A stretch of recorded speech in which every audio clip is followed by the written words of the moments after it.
नमस्कार, आप देख रहे हैं मुद्दा और मैं हूं आपके साथ नेहा दुबे। विश्व के 182 देश कोरोना संकट से गुजर रहे हैं। पिछले 10 दिन में भारत में कोरोना संक्रमितों की संख्या काफी तेजी से बढ़ी है। ऐसे में केंद्र सरकार ने एहतियातन तीसरी बार लॉकडाउन का ऐलान कर दिया है, लेकिन साथ ही पूरे देश को 3 जोन में बांटते हुए ग्रीन जोन में सीमित गतिविधियों को छोड़कर सभी गतिविधियों को शुरू करने की अनुमति दी गई है। ऑरेंज जोन में भी कई छूट दी गई है। साथ ही रेड जोन में भी आपको बता दें कि अधिकांश व्यावसायिक और निजी प्रतिष्ठानों को काम शुरू करने की अनुमति मिल गई है। हालांकि रेड जोन के कंटेनमेंट इलाके पूरी तरह से सील रहेंगे। देखा जाए तो अर्थव्यवस्था पर संकट के बीच सरकार पर बंद में छूट देने का दबाव बढ़ रहा था। ऐसे में सरकार ने काफी सोच समझकर कदम उठाया है, जो बता रहा है कि कोरोना के खिलाफ लड़ाई में कोई ढील नहीं दी जाएगी। लेकिन साथ ही जिन इलाकों में कोरोना का फिलहाल खतरा नहीं है, वहां पर आर्थिक गतिविधियों को चरणबद्ध तरीके से शुरू किया जाएगा। एक रिपोर्ट देखिए।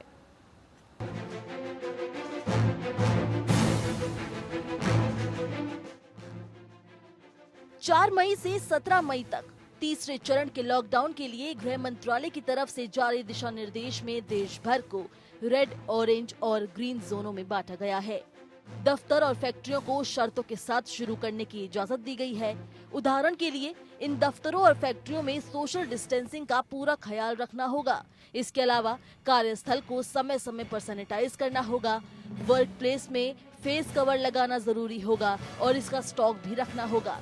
सभी संस्थानों में कर्मचारियों की थर्मल स्क्रीनिंग और सैनिटाइजेशन की व्यवस्था करनी होगी।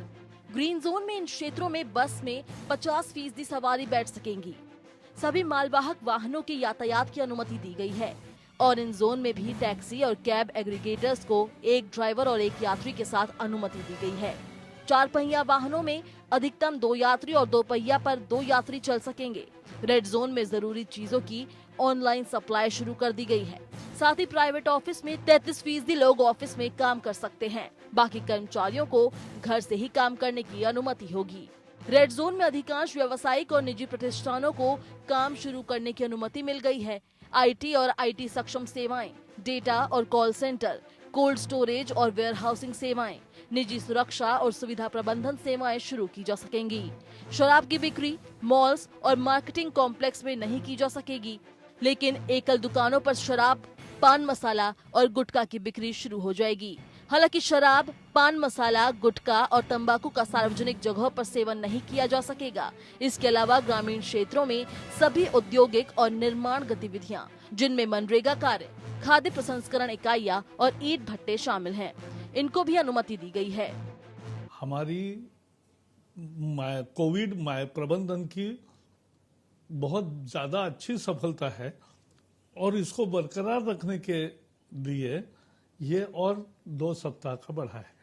लेकिन उसमें अब जान भी जहान भी, लाइफ भी और लाइवलीहुड भी, और इसलिए जैसे आपने देखा कि सभी माइग्रेंट वर्कर्स वगैरह जिनको घर जाना है उनको घर जाने की व्यवस्था है। कल 6 ट्रेन चली और वो हो गया शुरू, बसें जा रही है और उसके साथ साथ सारे कल कारखाने, व्यापार उद्यम सब शुरू हो गया है। तीसरे लॉकडाउन के दौरान सभी रेल सेवाएं और हवाई सेवाएं पहले की तरह बंद रहेंगी। वहीं मजदूरों को अपने राज्य वापस भेजने के लिए स्पेशल ट्रेन चलाई गई है, लेकिन इसमें आम लोग यात्रा नहीं कर सकते। अगर कोई व्यक्ति फंसा हो तो उसे राज्य सरकार की मंजूरी के बाद ही इस ट्रेन में बैठने की अनुमति होगी। रेलवे काउंटर पर टिकट खरीदने की व्यवस्था नहीं की गई है। तीसरे लॉकडाउन के दौरान सभी मेट्रो सेवा भी बंद रहेंगी। विशेष परिस्थितियों में और गृह मंत्रालय की अनुमति पर ही हवाई, रेल और सड़क मार्ग से जाने की अनुमति दी जाएगी। सभी तरह के शैक्षणिक संस्थान बंद रहेंगे। किसी भी स्कूल, कॉलेज या दूसरे शैक्षणिक और प्रशिक्षण कोचिंग संस्थानों में कोई संचालन नहीं होगा। Hotel, restaurant, cinema hall, shopping malls, sports complex, gym और दूसरे फिटनेस सेंटर की सेवाएं फिलहाल बंद ही रहेंगी। रिक्शा, ऑटो रिक्शा, नाई की दुकानें, स्पा और सैलून भी बंद रहेंगे। सामाजिक, राजनीतिक, सांस्कृतिक और दूसरे तरह की सभाओं के साथ साथ धार्मिक स्थल भी बंद रहेंगे। हर तरह के सार्वजनिक कार्यक्रमों पर प्रतिबंध जारी रहेगा। सभी गैर जरूरी गतिविधियों के लिए व्यक्तियों की आवाजाही शाम 7 बजे से सुबह 7 बजे के बीच पूरी तरह से प्रतिबंधित रहेगी। स्थानीय अधिकारी विनियोग के तहत आदेश जारी करेंगे। स्थानीय प्रशासन क्षेत्र में कर्फ्यू की स्थिति को बनाए रखेंगे।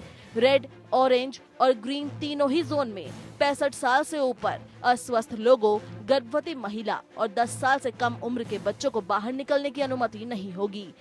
देखा जाए तो देश में कोरोना के केसों में कोई कमी तो नहीं आ रही है, लेकिन अर्थव्यवस्था पर संकट के बीच सरकार पर बंद में छूट देने का दबाव बढ़ रहा था।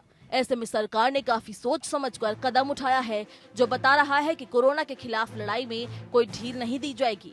लेकिन साथ ही जिन इलाकों में कोरोना का खतरा फिलहाल नहीं है, वहां आर्थिक गतिविधियों को चरणबद्ध तरीके से शुरू किया जाएगा। Bureau report. तो विश्व के न सिर्फ विश्व में भारत बल्कि 182 देश कोरोना के संकट से जूझ रहे हैं और इससे गुजर रहे हैं। पिछले 10 दिन में भारत में कोरोना संक्रमितों की संख्या काफी तेजी से बढ़ी है और ऐसे में आर्थिक तौर पर बहुत ज्यादा वक्त तक गतिविधियों को बंद नहीं रखा जा सकता। लिहाजा सरकार ने चरणबद्ध तरीके से ये खोलने की योजना बनाई है, लॉकडाउन खोलने की योजना बनाई है। लेकिन ऐसे में 3 जोन में जिलों को बांट दिया गया है, ग्रीन, ऑरेंज और रेड जोन। इनको भी हम तफसील से जानेंगे। साथ ही ये भी जानेंगे कि क्योंकि कोरोना संक्रमित मरीजों की संख्या लगातार बढ़ती जा रही है, लिहाजा ये कदम किस तरह है। ये भी जानेंगे कि अर्थव्यवस्था के हिसाब से कितना जरूरी था और ये भी जानने की कोशिश करेंगे कि आखिर जो रेड जोन है या फिर ऑरेंज जोन जो है, वहां पर अब प्रशासन के लिए कितनी बड़ी सरदर्दी आने वाले वक्त में होने वाली है। तमाम पहलुओं पर आज हम बातचीत करेंगे। हमारे साथ खास मेहमान मौजूद है, उनसे आपका तारुफ करा देते हैं। डॉक्टर सुधीर कुमार गुप्ता जी हमारे साथ है, चेस्ट स्पेशलिस्ट है कैलाश हॉस्पिटल में। बहुत स्वागत है डॉक्टर साहब आपका। डॉक्टर अंकित गुप्ता हमारे साथ है, अंकित कुमार सिन्हा जो कि रेस्पिरेटरी एक्सपर्ट है, यशोदा अस्पताल में हैं। बहुत स्वागत है डॉक्टर अंकित आपका। डॉक्टर सूर्य कुमार शुक्ला हैं जो कि पूर्व IPS हैं। बहुत स्वागत है डॉक्टर सूर्य कुमार शुक्ला जी आपका। और साथ ही साथ डॉक्टर रवि सिंह जी हमारे साथ है जो कि अर्थशास्त्री है। डॉक्टर रवि आपका भी बहुत स्वागत है। तो सभी मेहमान हमारे साथ जुड़ चुके हैं, लेकिन सबसे पहला सवाल मेरा अर्थशास्त्री रवि सिंह से है। रवि जी, किस तरह से इसे देखें, क्योंकि और कितना जरूरी था। देश की अर्थव्यवस्था चरमराई हुई है, 40 दिन से लॉकडाउन लगातार जारी किया और ऐसे में अब 2 हफ्ते का वक्त और बढ़ा दिया गया है। इसकी अवधि 17 मई तक कर दी गई है। ऐसे में आर्थिक तौर पर गतिविधियों को चालू करना या शुरुआत करनी या फिर ढील बरतना कितना जरूरी था इस वक्त। कोरोना से एक युद्ध के तरीके का है और इससे हमें निपटने के लिए निश्चित योजना यहाँ पर बननी पड़ेगी। और जब आप खास तौर से इस बात की बात करें कि आगे देश भी चलाना है, नौकरियां भी रखनी है, खाना भी देना है और पूरा का पूरा जो लॉकडाउन है उसको सही से जो है चलाने के लिए इस तरीके के स्टेप लेने की ज्यादा जरूरत है। मैं थोड़ा सा डेटा यहाँ पर नेहा जी शेयर करना चाहूंगा। अगर ओवरऑल अब तक देखें तो 8 लाख करोड़ रुपए इकोनॉमी से साफ हो चुके हैं पिछले लॉकडाउन में। और क्योंकि 21 दिन का लॉकडाउन यहाँ पर 17 मई तक लॉकडाउन अभी है, तो आने वाले जो ये 17 दिन हैं इनमें भी कम से कम 5 लाख करोड़ का इकोनॉमी में नुकसान होगा। अब सरकार की जो रणनीति है वो ये चाहती है कि यहाँ पर हम जितना कम हो सके उतना कम लॉस करें। इकोनॉमी को चलाने के लिए पैसे की जरूरत है और पैसे की जरूरत आपकी तभी पूरी हो सकती है जब आप कुछ चीजों पे छूट दें। और इसीलिए सरकार ने बहुत सुनिश्चित योजना के तहत ग्रीन जोन या फिर ऑरेंज जोन या रेड जोन में डिवाइड किया है, जिससे कि जो जोन इफेक्टिव जिनमें ऐसी कोई सुविधा नहीं है उन जोन में कम से कम कुछ इकोनॉमिक एक्टिविटी हो सके, जिससे कि आगे, क्योंकि अगर लॉकडाउन कंटिन्यू चलता रहा तो FMCG सेक्टर यानी कि जो हमारी डेली रोजमर्रा की चीजों की मैन्युफैक्चरिंग है वो अभी इफेक्टेड है, तो वो भी कहीं कम ना हो। तो इस तरीके की चीजों को आगे बढ़ाने के लिए सरकार ने एक अच्छा कदम उठाया है। और मैं समझता हूं कि अगर इस नियत से चलते हैं तो आगे आने वाले समय में हम दूसरे देशों के कंपैरिजन में बहुत जल्द अपने आप को लॉकडाउन फ्री कर पाएंगे। लॉकडाउन तो फ्री कर पाएंगे, लेकिन ऐसे में सवाल इस बात को लेकर भी है कि लोग एहतियात बरते लेकिन लोगों की जिंदगी के साथ खिलवाड़ ना हो। क्योंकि प्रधानमंत्री कहते हैं कि जान है तो जहान है, फिर कहते हैं कि जान भी और जहान भी, यानी कि दोनों को साथ में लेकर चलना है और उसी राह पर अब चलती हुई भी सरकार दिखाई दे रही है। लेकिन डॉक्टर सुधीर कुमार, सवाल इस बात को लेकर है कि अगर जान है तो जहान है, लेकिन क्या नहीं लगता, क्योंकि लगातार कोरोना संक्रमित मरीजों की संख्या बढ़ती जा रही है सर, ऐसे वक्त में जब और ज्यादा माहौल इस तरह का बना हुआ है कि कोरोना संक्रमित मरीजों की संख्या बढ़ रही है और बावजूद इसके ढील देना, क्या वाकई आप मानते हैं कि उचित है? जान है तो जहान है, ये सब बातें तब उचित थी जब हमने शुरू में लॉकडाउन किया था, लेकिन अभी 40 दिन के बाद लॉकडाउन के बाद अभी जान भी है और जहान भी है। दोनों ही चीजों को साथ साथ लेकर चलना होगा। अगर जान बचानी है और साथ साथ में अपने को जीवन यापन, जो जीवन है और उससे जुड़ी चीजें हैं, उससे जुड़ी हुई चीजें हैं, वो सब भी ध्यान में रखनी है। डेफिनेटली आपकी बात सही है कि कोरोना के केसेस लगातार बढ़ते जा रहे हैं, लेकिन अगर आप इन आंकड़ों पर ध्यान दें तो ये कोरोना केसेस कुछ पॉकेट्स में बढ़ रहे हैं। ऐसा नहीं है कि सारे देश से केसेस आ रहे हैं, सारे डिस्ट्रिक्ट से आ रहे हैं, सारे जिलों से आ रहे हैं। बहुत सारे जिले ऐसे हैं जिनमें शुरू में केस आए थे, लेकिन देखिए 28 दिनों में अब कोई केस नहीं है, उनको ग्रीन जोन में कन्वर्ट कर दिया। और जब ये केसेस आ भी रहे हैं, वो किसी एक एरिया से, किसी डिस्ट्रिक्ट से भी किसी एक एरिया से ही आ रहे हैं। कुल मिलाकर जो ज्योग्राफिकल एरिया है केसेस का, या कह लीजिए कि भौगोलिक क्षेत्र है, वो धीरे धीरे श्रिंक हो रहा है।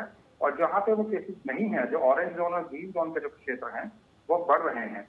तो इस तरह से मैं कहूँगा कि जैसे केसेस वाले क्षेत्र हैं जिनमें लगातार केसेस बढ़ रहे हैं और जो क्लस्टर्स आ रहे हैं, उनको रेड जोन में रखना, वहाँ की सब गतिविधियाँ कंट्रोल करना, ये बहुत अच्छा कदम है।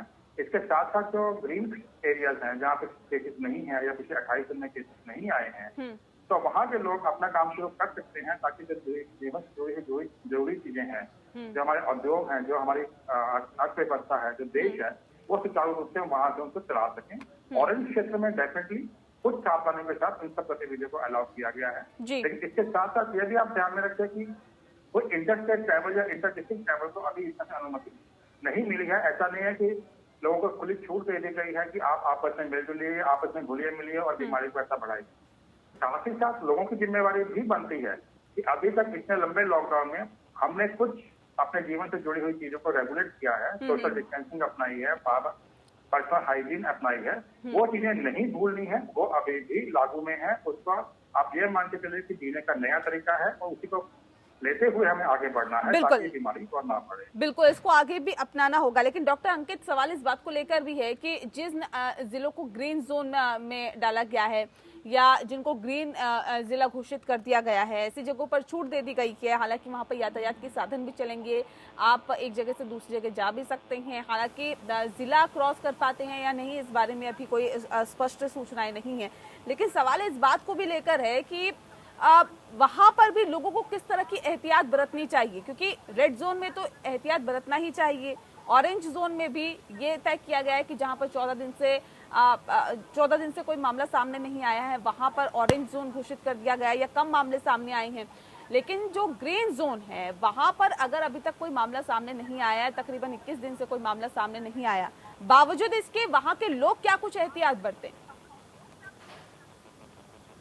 देखिए नेहा जी, मेरी आवाज आ रही है आपको? जी हाँ, देखिए नेहा जी, इसमें अब जो हमने जोन तो बांट दिया गया है, लेकिन जैसे डॉक्टर सुशील कह रहे हैं, अब कोरोना से जो लड़ने की जो भी हमारी हिदायतें हैं, उनको हमें अपने जीवन का अभिन्न अंग बनाना चाहिए।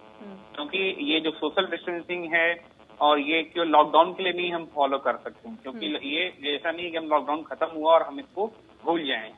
ये सारी जो कवायदें हैं, ये सारी कवायदें हमें आगे आने वाले समय के लिए और आगे आने वाले टाइम के लिए इसे अपने जीवन का हिस्सा बना लेना चाहिए, ताकि ये जो केसेस अभी बढ़ रहे हैं, अभी जैसे हमने देखा कि केसेस काफी मात्रा में अभी भी आ रहे हैं, लेकिन सरकार ने इकोनॉमिक और अर्थशास्त्र देखते हुए हमें इसको ये फैसला लेना पड़ा है, क्योंकि हम सारे जिला को एक साथ बंद करके, नहीं तो हमारा क्या हाल होगा कि हम जो आगे आने समय में भूख से मरने वालों की संख्या ज्यादा हो जाएगी अगर हम कोरोना से देखें तो।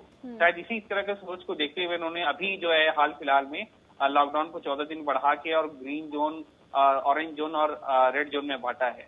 लेकिन मेरा ये कहना हमेशा ही रहा है कि ये केवल 14 दिन या लॉकडाउन तक की चीजें नहीं है।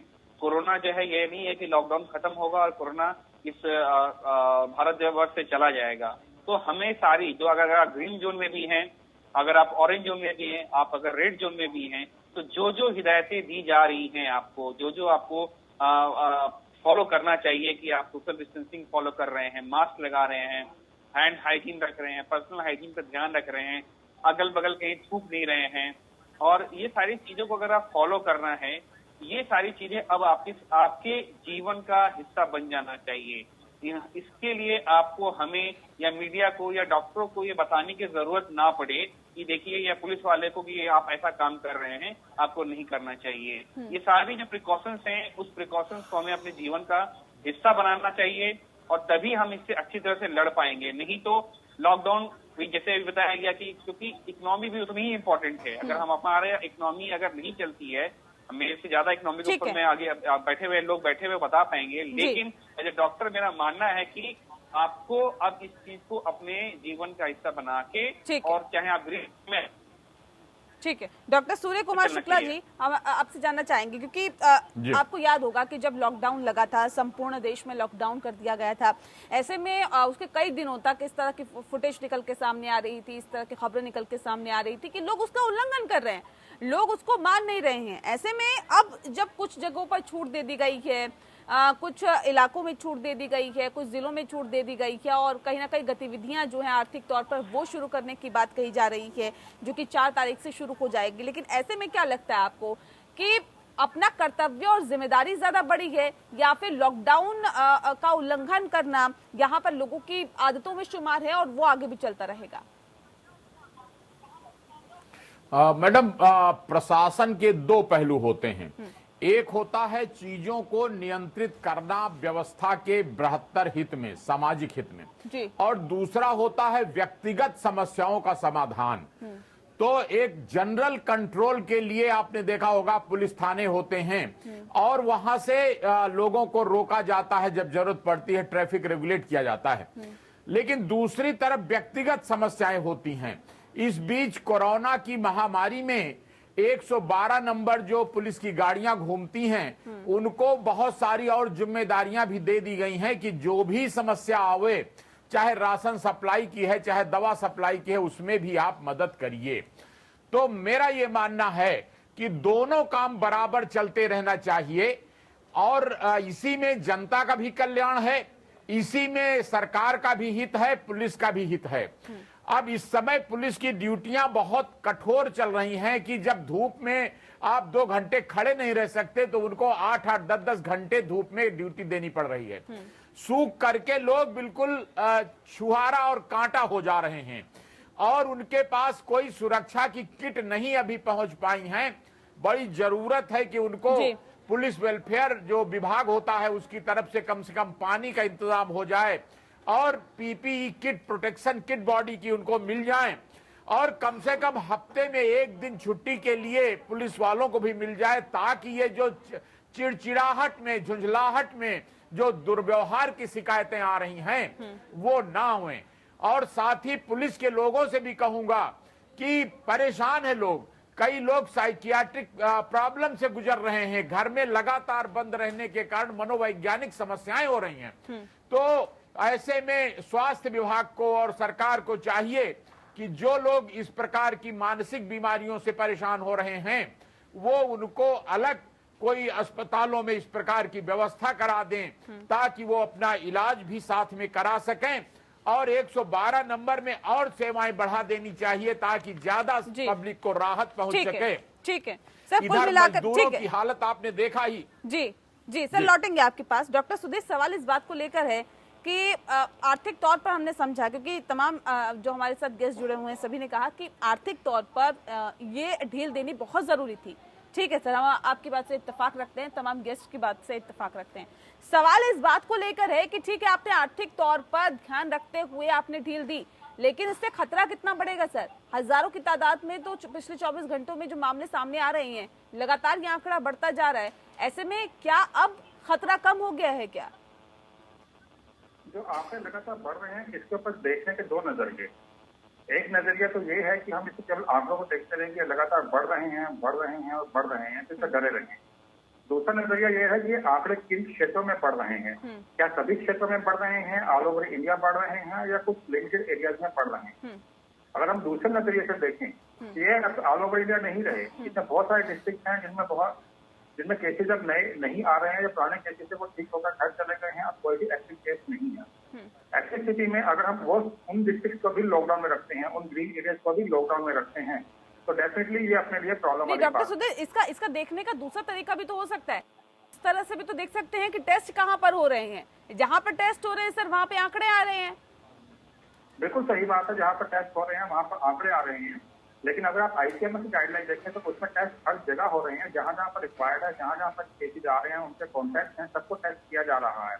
ऐसा नहीं है कि केवल कुछ क्षेत्रों में ही टेस्ट किया जा रहा है। टारगेटेड टेस्टिंग हो रही है, रैंडम टेस्टिंग अभी नहीं हो रही है, लेकिन साथ ही साथ जो प्राइवेट हॉस्पिटल्स हैं या और जो इनका बढ़ा दिया गया है, जैसे एसिम्प्टोमेटिक कॉन्टैक्ट्स हैं, उनको भी टेस्ट किए जा रहे हैं। तो इस तरह से कुछ हद तक रैंडम टेस्टिंग भी हो रही है। और जहाँ तक इकोनॉमिकल एक्टिविटी है, तो कहना आसान है कि इकोनॉमिकल एक्टिविटी के लिए ऐसा लॉकडाउन खोला गया है, लेकिन ध्यान से देखें तो 80% जनता अभी भी हैंड टू माउथ है, यानी कि रोड से कमाने वाली, रोड से खाने वाली है। उसके बाद इतने संसाधन नहीं है कि 2 से 3 महीने के वो लॉकडाउन में रह सके और सुरक्षित रह सके। तो उनको काम चाहिए और काम के साथ साथ उनको अर्निंग भी चाहिए। और जहाँ तक हर घर में रिजर्व की बात है, देश के पास रिजर्व की बात है किसी भी सप्लाई चेन के लिए, तो वो रिजर्व भी बहुत जल्दी खत्म हो रहे हैं और उन रिजर्व की भी अपनी एक लिमिट होती है। नेचुरल सी बात है कि हमें वो रिजर्व भी करने हैं, सप्लाई चेन भी कुछ करनी है ताकि उद्योग चलते रहें और आगे में जो भी लोगों की जरूरत है, जो भी देश की जरूरत है, उसको भी ध्यान में रखना है। इसलिए एक्टिविटी, ठीक है, इंडस्ट्रियल एक्टिविटी, इकोनॉमिक एक्टिविटी दोनों जरूरी है। ठीक है। डॉक्टर रवि सिंह, सवाल इस बात को लेकर है कि जिस तरह से फैसला लिया गया है सर, देखिए अगर हम ये कहें कि लॉकडाउन को खोलने का फैसला लिया गया है, लेकिन वो भी एक चरणबद्ध तरीके से, क्योंकि जोन में बांटा गया है, 3 जोन्स में बांटा गया है और वहां पे भी इस बात का पूरा ख्याल रखा जाएगा कि सोशल डिस्टेंसिंग का उल्लंघन ना हो। वहां पर भी इस बात का पूरा ख्याल रखा जाएगा कि किसी भी तरह का कोई कार्यक्रम ना हो, उसमें लोग इकट्ठे ना हो, कोई भीड़ कहीं ना कहीं बने ना, और जाहिर तौर पर इसका भी ख्याल रखा जाएगा कि कोई भी ऐसा काम ना हो जिससे कि कोरोना संक्रमित लोगों की जो संख्या है वो बढ़े। लेकिन सवाल इस बात को लेकर है कि जो फैसले लिए गए हैं, चाहे शराब की दुकान खोलने का फैसला हो, पान बीड़ी सिगरेट की दुकानें खोलने का फैसला हो, या फिर और तमाम ऐसे फैसले जिससे कि आर्थिक तौर पर सरकार को मजबूती मिलती है, क्या ये आर्थिक तौर पर एक नई जान फूंकने की कोशिश सरकार की तरफ से है कि ठीक है लॉकडाउन 40 दिन तक किया, लेकिन उसके बाद लॉकडाउन को भले ही आगे बढ़ाया जाए, लेकिन आर्थिक तौर पे अपने आप को मजबूत रखना बहुत जरूरी है अगर कोरोना से जंग लड़नी है तो? देखिए, ये तो क्लियर आपने नेहा जी कहा कि कोरोना से अगर जंग लड़नी है तो हमें आर्थिक मजबूती भी चाहिए। ये बहुत ज्यादा जरूरी है, क्योंकि अगर हम सिर्फ लॉकडाउन पीरियड में ही रहेंगे और आगे की व्यवस्था नहीं देखेंगे, आगे के रेवेन्यू अगर नहीं होंगे, तो सरकार जो आज आम लोगों तक राशन पहुंचा रही है, उस राशन पहुंचाने की भी जिम्मेदारी में कहीं ना कहीं से आपको रुकावट देखने को मिलेगी। तो मुझे लगता है कि इस तरीके की एक्टिविटी होना, सरकार के पास देखिए रेवेन्यू के बहुत कम स्रोत हैं। एक तो इंडस्ट्री अगर चलेगी तो रेवेन्यू आएगा, पेट्रोल और डीजल का यूज होगा तो रेवेन्यू आएगा, और जिस तरीके से अभी आपने बताया कि शराब या फिर जो चीज तंबाकू गुटखा ये सब बिकते, इनमें सरकार को लगभग 200% तक का रेवेन्यू मिलता है, यानी कि इतना टैक्स होता है। अगर आप कोई तंबाकू या शराब जैसी चीजें लेते हैं तो 200% तक का उसमें टैक्स लगता है। तो सरकार को एक अच्छा रेवेन्यू है, और अब आगे आने वाले समय में और ज्यादा पैसे की जरूरत पड़ेगी, क्योंकि स्टेट वाइज सेंट्रल गवर्नमेंट से, सेंट्रल मिनिस्ट्री से डिमांड होगी स्टेट की, और स्टेट को अगर पैसा नहीं मिलेगा, उनको अगर कलेक्शन नहीं होगा, तो वो उन एक्टिविटीज को नहीं कर पाएंगे जो आम आदमियों की मदद करती है। तो सब चीजें एक दूसरे चेन से जुड़ी हुई हैं। और अभी जैसा आपने कहा कि ग्रीन जोन, ऑरेंज जोन और रेड जोन, देखिए बहुत सी ऐसी जगहें हैं जहां पर कि ग्रीन जोन ही है या फिर वहां पर कोई इम्पैक्ट नहीं देखने को मिला। ये जरूर है कि एक वाद विवाद का विषय है कि वहां पर अभी कुछ लोगों की टेस्टिंग नहीं हुई है, लेकिन एक रिस्पॉन्सिबिलिटी हम आम आदमियों की भी बनती है कि अगर आपको जरा भी डाउट है तो आप सरकार की मदद करें, क्योंकि सरकार आपकी मदद करने के लिए यहाँ पर बैठी है। और मुझे लगता है नेहा जी, इसी वजह से ये डिबेट हम यहाँ पर कर रहे हैं, और उन आम आदमियों को जागरूक करने के लिए कि सिर्फ आप ये सोच के ना बैठे कि सिर्फ सरकार की रिस्पॉन्सिबिलिटी है। ठीक है, उनको ये बिल्कुल अपना कर्तव्य यहाँ पे समझने की जरूरत है। लेकिन आपसे जानना चाहूंगी रवि जी, सवाल ये भी है कि छोटे और मझोले उद्योग, जो कि उद्योग जगत का रीढ़ की हड्डी माने जाते हैं, तो क्या ऐसे में नहीं लगता कि अब वहां पर भी कहीं ना कहीं एक जान फूंकने की जरूरत है, उसको शुरुआत वहां पर करने की जरूरत है? क्योंकि जाहिर तौर पर सरकार ने तो कह दिया कि हाँ जी आप शुरुआत करिए, आप ग्रीन जोन में इसकी शुरुआत कर सकते हैं, हालांकि रेड जोन तक में भी उसकी शुरुआत की जा सकती है कुछ एम्प्लॉयज के साथ। सवाल इस बात का है कि जो मजदूर इसमें काम करते थे या फिर जो मजदूर इसके साथ जुड़े हुए थे, जो वर्कर्स इसके साथ जुड़े हुए थे, उनको तो वो अपने गृह राज्य पहुंच रहे हैं। ऐसे में इन उद्योगों को शुरू करना अभी कितनी बड़ी चुनौती होगी सरकार के सामने? बिल्कुल आपने सही कहा कि इस समय चुनौती के दौर बहुत बड़े हैं सरकार के लिए, और ये गृह उद्योगों को स्टार्ट करना, एसएमई को सपोर्ट देना, ये एक मील का पत्थर है यहाँ पर। और सबसे बड़ा चैलेंज इसलिए गवर्नमेंट को हो जाएगा कि जो मजदूर शहरों को छोड़कर गांव में जा रहे हैं, उनको क्या गांव में उतने रोजगार मुहैया करा पाएगी सरकार, या फिर अगर शहरों से अगर गांव की तरफ चले गए तो क्या मजदूर वापस 1 साल 1.5 साल में वापस आएंगे? ये बहुत बड़ा चैलेंज होगा यहाँ पर सरकार के लिए। और मैं इसीलिए यहाँ पर जो सेंट्रल मिनिस्ट्री की एक पॉलिसी है, जिसे मैं याद दिलाना चाहूंगा नेहा जी की, अभी ट्रेड वॉर की वजह से यूएस और चाइना के बीच में आपस में टकराव बढ़ा है, और अब यहाँ पर भारत उसकी अपॉर्चुनिटी को बहुत अच्छे से ले सकता है, क्योंकि बहुत सी इंडस्ट्री, बहुत से हेड ऑफिसेस की मीटिंग्स यहाँ पर हो रही हैं, और इस मामले में जो सरकार है वो काफी अग्रेसिव है कि उनके जो हेड ऑफिस हैं उनको हमारे यहाँ के स्टेट्स में शिफ्ट किया जाए, जिसमें से कि यूपी के मिनिस्टर जो है वो ज्यादा अग्रेसिव तरीके से यहाँ पर डिसीजन लेने की कोशिश कर रहे हैं। और उन्होंने इसी वजह से जो प्रपोजल बना के दिया है उसमें ये रखा है कि 90 लाख जो एमएसएमई उद्योग हैं उनको हम आपके लिए ओपन कर सकते हैं, यानी कि जो बाहर से कंपनियां यहाँ पर भारत में आएंगी उनको वो सुविधा दे सकते हैं, और उस वजह से भी रोजगार बढ़ेगा। लेकिन अभी पहली जो चुनौती है वो ये है कि किसी तरीके से जो ग्रीन जोन है या फिर जो ऑरेंज जोन है उनको जो है वो कम किए, वहां पर लॉकडाउन को धीरे धीरे ओपन किया जाए। लोगों को भी इस बात का ध्यान रखें, सोशल डिस्टेंसिंग बना के रखें। अगर आप अपने वायरस से निजात पा लेंगे तो आप अपनी चेन को वापस से चला पाएंगे, नहीं तो आप जब तक आपका रेड जोन और ऑरेंज जोन रहेगा तब तक आप इंडस्ट्री को सपोर्ट नहीं दे पाएंगे, और आम आदमियों को उतनी ही परेशानी आगे आने वाले समय में देखने को मिलेगी। ठीक है, सूर्य कुमार शुक्ला जी, सवाल इस बात को भी लेकर है कि 3 जोन को तो आपने डिवाइड कर दिया 3 जोन में, कि आप रेड जोन, ऑरेंज जोन और ग्रीन जोन में आपने डिवाइड कर दिया कि जहां जहां पर कोरोना संक्रमित मरीजों की संख्या सामने आई है उसके हिसाब से ये डिवाइड किया गया है। लेकिन सवाल ये है कि अगर किसी को ग्रीन जोन से रेड जोन में जाना हो, ग्रीन जोन में व्यक्ति रहता हो, रेड जोन में उसकी कंपनी हो या ऑफिस हो, ये कैसे हो पाएगा? क्या वो ग्रीन जोन से रेड जोन में जा पाएगा, या रेड जोन से ग्रीन जोन में जा पाएगा, या ऑरेंज जोन में जा पाएगा? ये कैसे तय हो पाएगा, ये कैसे स्पष्ट हो पाएगा? बिल्कुल, ये बहुत बड़ा आपने एक बारीक बिंदु पकड़ा है कि ज्यादातर हमारे रेड जोन जो हैं बड़े शहर हैं, जब बंबई है और दिल्ली है और सूरत है, अहमदाबाद है, जो बड़े बड़े हैदराबाद है, वहां ज्यादा ये कोरोना संक्रमण की दिक्कत है और वहीं पर ज्यादा फैक्ट्रियां हैं, तो ये दिक्कत तो है ही। लेकिन मैं कहूंगा कि सबसे बड़ी चुनौती इस समय है कि ये मजदूर जो है भूखमरी के शिकार ना हो जाएं, इसलिए जहां कहीं हैं वहां पर मोटा मोटा काम जो मजदूर कर सकते हैं, जैसे बिल्डिंग का वर्क है, रोड का कंस्ट्रक्शन का वर्क है, ऐसे कई काम हैं जिनमें सोशल डिस्टेंसिंग रखते हुए मजदूर काम कर सकते हैं। तो उन कामों के लिए इनको खोला जाना चाहिए, तो उससे अर्थव्यवस्था भी धीरे धीरे आगे बढ़े और धीरे धीरे मजदूरों को काम भी मिलता रहे। साथ ही ये कहूंगा कि जैसे बसों के बजाय अब गवर्नमेंट ने ट्रेन चलाने का निर्णय किया कि दूरी रखते हुए, अगर बर्थ की दूरी अलग ज्यादा होती है तो ट्रेनों में ज्यादा जो मजबूरी में लोग फंसे हैं, कहीं भी अभी भी काफी लोग फंसे हैं, तो उनको संबंधित रेड जोन शहरों में, संबंधित संवेदनशील स्थानों में पास देने का कोई सिस्टम बनावे, ताकि चेक करके लोगों को स्क्रीन करके अपने गंतव्य स्थान तक जाने की छूट मिल जाए, ताकि वो परेशान न होते रहें।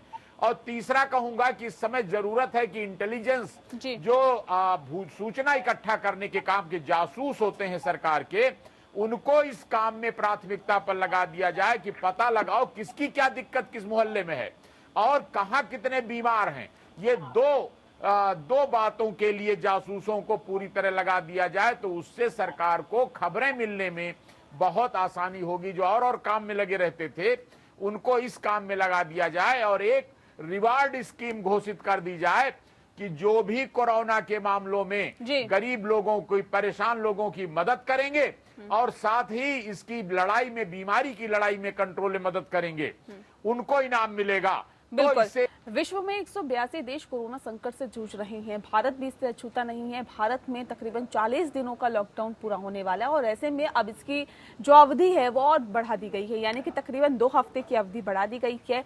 17 मई तक अब देश में लॉकडाउन है। तो ऐसे में दरअसल आज हम ये तय करने की कोशिश कर रहे हैं कि जो सरकार की तरफ से फैसले ले गए हैं, आर्थिक गतिविधियों को चलाया जाएगा, उसको सुचारू रूप से चलाने की कोशिश की जाएगी, उसमें राहत देने की बात की गई है। तो क्या राहत बनाम अगर हम तमाम संक्रमितों की संख्या देखें तो इसे किस तरह से देखा जा सकता है, किस तरह से मापा जा सकता है, इस पर आज हम लगातार डिबेट कर रहे हैं। हमारे साथ खास मेहमान लगातार जुड़े हुए हैं। डॉक्टर अंकित, सवाल इस बात को लेकर है कि देखा जाए तो एक तरफ कोरोना संक्रमितों की संख्या बढ़ रही है, दूसरी तरफ जो ढील दे दी गई है। हालांकि अभी डॉक्टर सुधीर का ये कहना था कि क्योंकि टेस्ट हो रही हैं तो इसलिए कोरोना संक्रमित मरीजों की संख्या बढ़ रही है, लेकिन ऐसे में क्या नहीं लगता कि जो जिले आपने ग्रीन जोन घोषित कर दिए हैं वहां पर फौरी तौर पर कोई ऐसा टेस्ट होना चाहिए, कम से कम ये तो तय हो पाए कि जो लक्षण है उसके मुताबिक ये तय हो पाए कि भाई कोरोना संक्रमित हो सकता है या नहीं। क्या ऐसा कोई टेस्ट करने की अभी गुंजाइश है?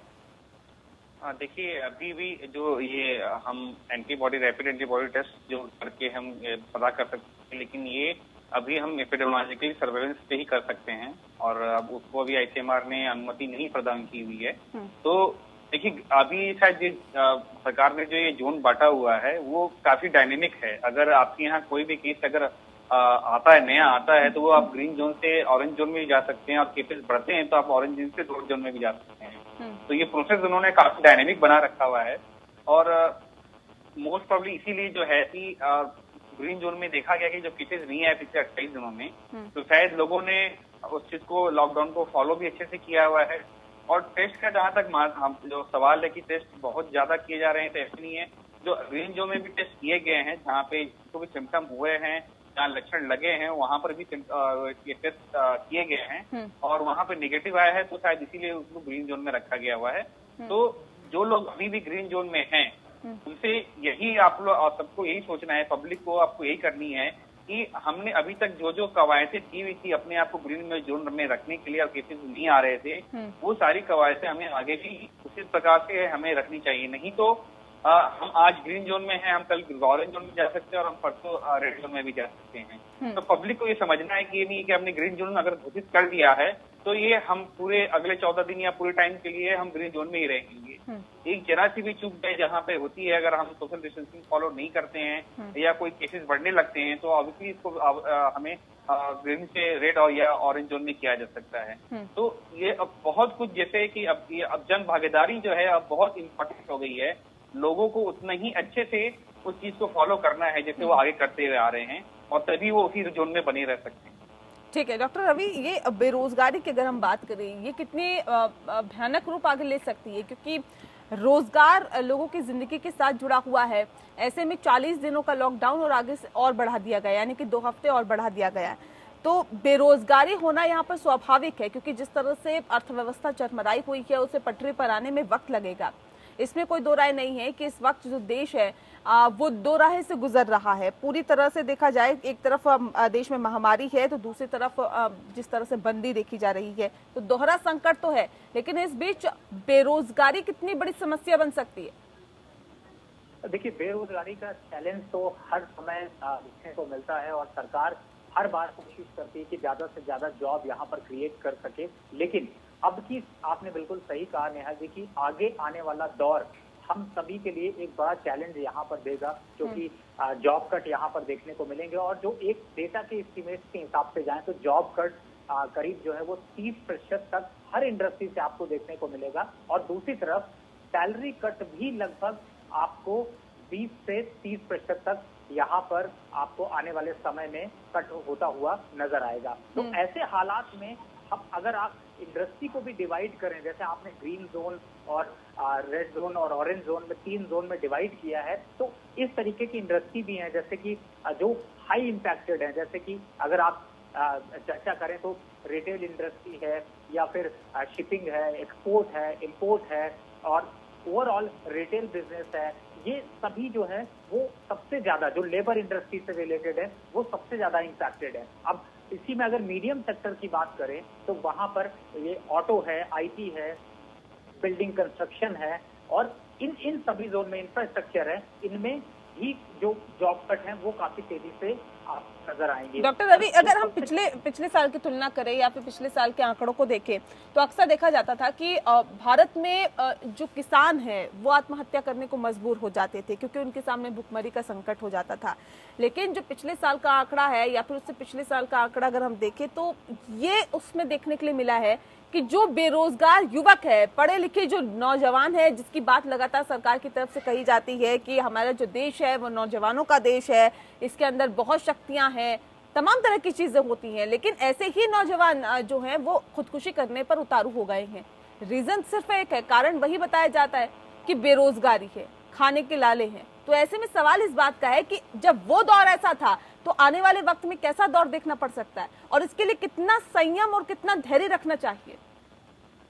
देखिए, जब भी मुश्किल वक्त होता है तो संयम और धैर्य से ही काम लेना पड़ता है और उसी से आपकी जिंदगी आगे बढ़ सकती है। अब आगे आने वाला समय टफ होता जा रहा है, लेकिन कुछ चीजें आपको यहाँ पर ये भी नजर आएंगी कि जैसे अगर सैलरी कट होगा तो चीजें सस्ती होंगी, यानी कि काफी हद तक इन्फ्लेशन यहाँ पर कम होता हुआ नजर आएगा। लेकिन आपकी बात बिल्कुल सही है कि अगर एक इसकी में जो मैं डेटा अभी यहाँ पर आपसे शेयर कर रहा हूँ, ये कई कंपनीज ने शो किया है, उसमें अगर जाते हैं तो लगभग 3 करोड़ रोजगारों की समस्या यहाँ पर खड़ी होगी, यानी कि लोग जॉबलेस हो सकते हैं आने वाले वक्त में। और किस तरीके से उनके साथ छोटे मंझोले या फिर जो एंटरप्रेन्योरशिप स्टार्ट करने के लिए सब्सिडी गवर्नमेंट देती है उसको किस तरीके से लेकर आती है, ये आगे आने वाला समय बताएगा। लेकिन ये जरूर है कि आगे आने वाला समय मुश्किल का दौर होगा और ऐसे में आपको अपनी सेविंग यहाँ पर जरूर रखनी चाहिए,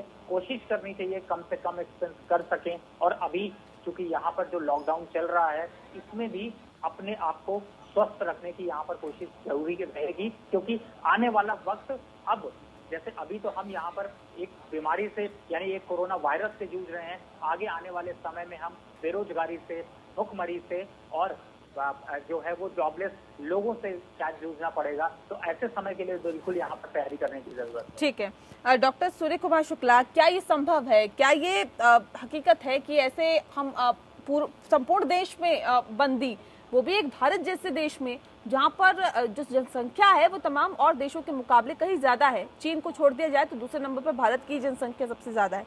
सवाल इस बात को लेकर है कि क्या ये संभव है, क्या आप एक लंबे वक्त तक भारत जैसे देश को संपूर्ण तौर पे बंद रख सके या फिर आर्थिक गतिविधियों पर रोक लगा सके, क्या ये संभव है? या फिर 40 दिन का वक्त एक ऐसा वक्त हो चुका है जो कि बहुत ज्यादा हो चुका है। अब वाकई ये वक्त आ गया था कि आप धीरे धीरे ढील दें और ये बहुत जरूरी था। मैडम, हालत यह है कि बहुत बड़ा आबादी का देश है और बहुत से लोग मजदूरी के सेक्टर में काम करते हैं, लगभग 40 करोड़ लोग हैं। ऐसे में इस तरह लॉकडाउन करने से बहुत दिक्कत होती है और मैं बताऊं आपको, ना इतने बड़े पैमाने पर अब जरूरत है और ना संभव है। दोनों दिक्कतें हैं। क्या एक तरफ तो मैं कहता हूं कि स्पेशल एम्प्लॉयमेंट स्कीम हर राज्य सरकार, प्रदेश सरकार को ब्लॉक स्तर, जिला स्तर पर चला देना चाहिए। नंबर 2, मुख्य लक्ष्य आपका लॉकडाउन नहीं है, मुख्य लक्ष्य आपका सोशल डिस्टेंसिंग है ताकि संक्रमण ना फैले। अब ये इसको बिल्कुल रिलीजियसली, बिल्कुल सख्ती से कराने के लिए कि दूरी बनाए रखो, इस पर जोर देना चाहिए। और तीसरा कहूंगा कि अब जो ज्यादा से ज्यादा फीडबैक पब्लिक से लिया जाए और ये जो पावर है ये लॉकडाउन करने की, इसको बजाय जैसे अब जिला अभी किया गया, जिले को रेड जोन किया गया, अब जरूरत है इसको सीमित करके हॉट स्पॉट किया जाए, रेड स्पॉट किया जाए, यानी कि जो मोहल्ले के आसपास जहां पर संक्रमित लोग हैं उतने को छोड़कर उतने में बिल्कुल सख्त पहरा लगा दिया जाए, उतने को बांस बल्ली से घेर के सीमित कर दिया जाए कि वहां नहीं मिलेंगे, लेकिन बाकी शहर को ओपन करना चाहिए ताकि गतिविधि भी आर्थिक रूप से बढ़े और साथ ही कोरोना का संक्रमण भी ना फैले। ये पावर डीएम लेवल पर, एसडीएम लेवल पर अब देनी चाहिए कि कहां पर तुमको रोक के रखना है और कहां पर आर्थिक गतिविधि करानी है। अब इस बात का ज्यादा से ज्यादा प्रचार मीडिया से, अखबार से, सोशल मीडिया से कराना चाहिए कि सोशल डिस्टेंसिंग का ध्यान रखते हुए आप लोग मास्क लगाते हुए, गमछा पहनते हुए ये करें। और एक लास्ट पॉइंट कि अंतरराष्ट्रीय संबंधों पर जो इसका प्रभाव पड़ा वायरस की बीमारी का, अब देश को इसके लिए भी तैयार होना पड़ेगा कि ऐसे टीके बना लिए जाएं कि भविष्य में दोबारा कोई कोरोना टाइप का वायरस ना आ जाए। ठीक है, पहले से उसका इंतजाम। ठीक है डॉक्टर सुधीर कुमार गुप्ता, सवाल मेरा ये भी है क्योंकि जैसा कि अभी जिक्र कर रहे थे डॉक्टर सूर्य कुमार शुक्ला जी की जागरूकता की बात इन्होंने बेसिकली की कि जागरूकता की यहाँ पर कितनी कमी आप समझते हैं, क्योंकि सोशल डिस्टेंसिंग की बात सरकार की तरफ से की जाती है। हाल ही में प्रधानमंत्री ने जिस तरह से लोगों को संबोधित किया था, ये भी कहा था कि 2 गज दूरी, ये भी समझाने की कोशिश की थी, लोगों से जुड़ने की कोशिश की थी कि 2 गज दूरी आप मेंटेन रखें। लेकिन ऐसे में देखिए शहर में लोग समझ रहे हैं कि वाकई सोशल डिस्टेंसिंग क्या होती है, लेकिन यही सोशल डिस्टेंसिंग और यही संदेश गांव तक कितना पहुंचाने की जरूरत है, क्या आपको लगता है? क्योंकि जिस तरह से अब मामले सामने आ रहे हैं, ऐसा नहीं है कि अब गांव तक के कोरोना संक्रमित लोग नहीं पहुंचे हैं या कोरोना नहीं पहुंचा है, गांव में भी मामले सामने आ रहे हैं। तो ऐसे में वहां तक ये संदेश और जागरूकता पहुंचाने की आप कितनी जरूरत अब समझते हैं? 2 गज दूरी जो प्रधानमंत्री जी ने कही है वो बहुत इस कोरोना से लड़ने का मूल मंत्र है। 2 गज दूरी के पीछे आशय यही है कि कोरोना अपने आप कहीं एक इंसान से दूसरे इंसान तक नहीं पहुंचता, इसको पहुंचाना पड़ता है। और 2 गज दूरी मेंटेन करने से इसको पहुंचाने की जो ताकत है, छींकने, खांसी में, रोने में या जोर से बोलने में जो हमारे कण निकलते हैं, जो ड्रॉपलेट्स निकलते हैं, वो वहां तक नहीं पहुंच पाते। ये शहरों में ही, गाँवों में भी, हर जगह इसको मेंटेन करना बहुत ज्यादा जरूरी है, तभी हम कोरोना से जीत पाएंगे और अपने ग्रीन एरिया को वापस ऑरेंज या रेड एरिया में कन्वर्ट होने से बचा पाएंगे। और इसको मेंटेन करते हुए ऑरेंज एरिया को वापस ग्रीन एरिया में और रेड एरिया को वापस ग्रीन एरिया में लेके आ सकते हैं। और गांवों में, शहरों में कहीं पर भी ये मेंटेन करना बहुत जरूरी है। जहाँ तक बात है कि गाँव में कैसे समझाएंगे, अब हर मीडिया का, हर डॉक्टर, हर पुलिस वाला, और जैसे मीडिया की भूमिका मुख्य है सरकार द्वारा, हर टेलीफोन पे जब हम कॉल करते हैं, हर जगह पर बताया जा रहा है कि ये 2 गज दूरी मेंटेन की। लेकिन उसके बावजूद अगर लोग नहीं समझते तो उनको, मैं नहीं समझता किसी और तरीके से समझाया जा सकता है सिवाय इसके कि सख्ती से इस चीज का पालन किया जाए, उसको रेड जोन में डाल के उसको पुलिस को सख्त होना पड़ेगा, शासन प्रशासन को सख्त होना पड़ेगा। लेकिन ऐसी नौबत आनी नहीं चाहिए। ये जनता की लड़ाई है, ये सरकार की लड़ाई नहीं है, जनता की लड़ाई है जो जनता के लिए ही है और जनता को ही लड़ना होगा। इस बात को भी समझना होगा कि उनकी छोटी सी भूल उनके ग्रीन एरिया को वापस रेड एरिया में डाल सकती है, जिससे कि जो उनको आज आजादी मिली हुई है वो सारी छीन जाएगी। फिर से वापस वही जो जीवन की बेहद निहितायत जरूरतें हैं वापस उसी पर आ जाएगी, नेसेसिटी पर आ जाएगी और ये सारी छूट खत्म हो जाएगी, आजादी खत्म हो जाएगी। इस बात को समझना बहुत ही जरूरी है। और सिर्फ गाँवों तक सीमित नहीं है, बल्कि शहरों में भी, जैसे आज मैं देख रहा हूँ, जब से अनाउंसमेंट हुई है कि ये 3 मई से इसमें से कोई छूट मिलेगी, लेकिन आज से ही मैं देख रहा हूँ कि लोगों ने शहरों में भी सामाजिक दूरी का, सोशल डिस्टेंस का पालन करना लगभग कई एरियाज में छोड़ दिया है और लोग झुंड बनाकर बैठे हैं। सरकार ये भी कह रही है कि जो परिवहन है उसमें 50% तक सीटें ही रहेंगी, उससे ज्यादा कैपेसिटी का बस या कोई भी ऐसा साधन नहीं चला पाएंगे। लेकिन यहाँ पे सामने ऐसा नहीं कि 50% सीटें खाली हैं और 10 लोग एक ही सीट पर बैठे हैं, आपस में जुड़ के बैठे हैं, बाकी पीछे की सब सीट खाली हैं। 50% सीट खाली होने का मतलब है कि आपको वर्ष में भी छिटक कर बैठना है, साथ साथ नहीं बैठना, ताकि इससे कोरोना वायरस से होने वाले संक्रमण से सावधानी बरती जा सके, ठीक है, कम करने के। ठीक है डॉक्टर अंकित, सवाल मेरा आपसे है कि जिस तरह से ढिलाई दी गई है, ठीक है, आर्थिक तौर पर अगर हम देखें तो ये ढिलाई देना बहुत जरूरी भी था, लेकिन कितना जरूरी था कि चिकित्सा और सुरक्षा को इसके पर्याप्त बंदोबस्त करते हुए आर्थिक तौर पर ढील दी जा सके? क्या आप वाकई मानते हैं कि जो देश में स्थिति फिलहाल है, चिकित्सा और सुरक्षा के मद्देनजर पुख्ता बंदोबस्त है? देखिए, चिकित्सा के क्षेत्र में जहां तक देखा जाए तो सरकार ने अभी टेस्ट के लिए नंबर काफी बढ़ाए हुए हैं। दूसरा, जो बेड की संख्या और आइसोलेशन बेड्स भी काफी बढ़ा दी है। और इसमें सरकार जो है कुछ कुछ प्राइवेट हॉस्पिटलों से भी मदद ले रही है। तो सरकार ने अपने हर एक क्षेत्र के हिसाब से उनके प्राइवेट हॉस्पिटल और वहाँ पे एक आइसोलेशन बेड की तैयारी बिल्कुल की हुई है। जहां तक रहे कुछ हमारे पीपीई के, तो उसके लिए भी जो तैयारियां चल रही हैं कि डॉक्टरों को और हेल्थ केयर वर्कर्स को पीपीई का जो मात्रा में कमी ना हो। जहां तक रही वेंटिलेटर्स की, तो मेरे ख्याल से अभी भी इंडिया में पर्याप्त मात्रा में वेंटिलेटर्स है, क्योंकि अभी शायद इंडिया में जो मोर्टेलिटी रेट बहुत ज्यादा हाई नहीं है, तो इसलिए वेंटिलेटर्स की जो हमें जो स्टार्टिंग में ये कोरोना में जब हुआ था, तो जो कहा जा रहा था कि 30,000 40,000 वेंटिलेटर्स की जरूरत पड़ सकती है, तो वैसा नहीं लग रहा है कि उतने वेंटिलेटर्स की जरूरत पड़ेगी। तो अभी जो इतनी भी मात्रा में 12,000 से 20,000 के बीच में वेंटिलेटर्स हैं, तो वो मेरे ख्याल से पर्याप्त हैं अभी के सिनेरियो को देखते हुए। बस लेकिन जैसे कि सारे पैनलिस्ट आपको कह रहे हैं कि हमें ये जो छूट दी गई है, इस छूट में रहने के लिए जो भी चीजें बताई अभी तक हम फॉलो कर रहे थे, जिस डॉक्टर सुधीर ने बताया कि लोग अभी भी देख रहे हैं कि लोग कई जगह पे सोशल डिस्टेंसिंग का पालन नहीं कर रहे हैं। ये चीज अगर आप करेंगे तो सरकार भी कुछ नहीं कर पाएगी इसके लिए। पब्लिक भागीदारी, जन भागीदारी एहतियात बरतना बहुत जरूरी है। ठीक है डॉक्टर रवि, सवाल ये भी है कि अर्थव्यवस्था में एक नई जान फूंकने के लिए सरकार तो तमाम कोशिशें कर रही है, चरणबद्ध तरीके से लॉकडाउन को खोलने की भी एक कोशिश है, लेकिन ऐसे में विदेशी कंपनियों का निवेश यहाँ पर होना अभी कितना जरूरी आप समझते हैं, देश विदेश का निवेश होना? क्योंकि जाहिर तौर पे अगर देश विदेश की कंपनियों का यहाँ निवेश होगा तो क्या आपको नहीं लगता है कि अर्थव्यवस्था बहुत तेजी से बेहतर हो सकती है?